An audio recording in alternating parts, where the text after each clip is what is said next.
L'information vient de nous parvenir, c'est l'une des informations de la journée.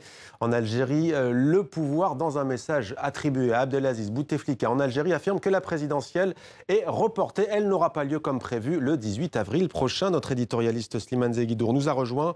Slimane, rebonsoir, on parlait avec vous tout à l'heure de l'Algérie. C'est donc, disons-le clairement ce soir, une première victoire pour le mouvement de contestation en Algérie.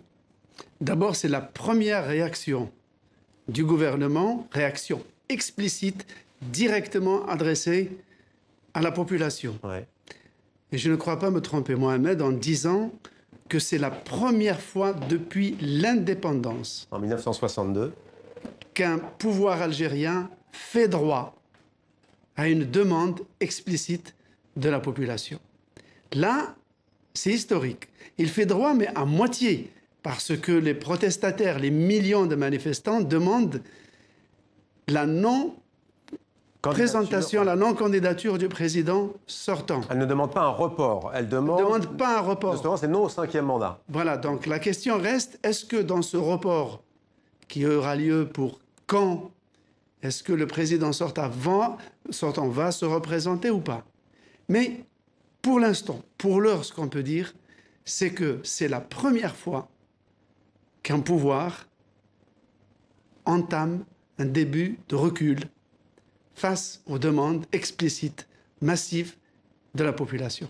Voilà donc Slimane, et on le sait, vous le disiez dans la première partie, que les contestataires placent tout cela sur le terrain du droit. Le mouvement continue donc, c'est l'une des principales informations. La présidentielle en Algérie n'aura pas lieu le 18 avril comme prévu. Les contestataires, on le rappelle, demandent à ce que Abdelaziz Bouteflika, et on apprend à l'instant qu'Abdelaziz Bouteflika renonce, Slimane, à un 5e mandat. Deuxième information, deuxième coup de tonnerre politique, et c'est encore plus historique. Cette fois, les contestataires obtiennent clairement gain de cause. Je vous dis, c'est tout frais là, ça vient de tomber. Je vous dis, c'est vraiment la première fois dans l'histoire de ce pays où un pouvoir accepte de reculer et donc découvre l'humilité et reconnaît vraiment au peuple voix au chapitre. Et la page maintenant que ça semble tourner, Slimane. Que cette page est tournée, comme vient de le dire un éditorialiste algérien, maintenant, le plus dur reste à faire. Le plus dur reste à faire, et le plus dur commence, Slimane.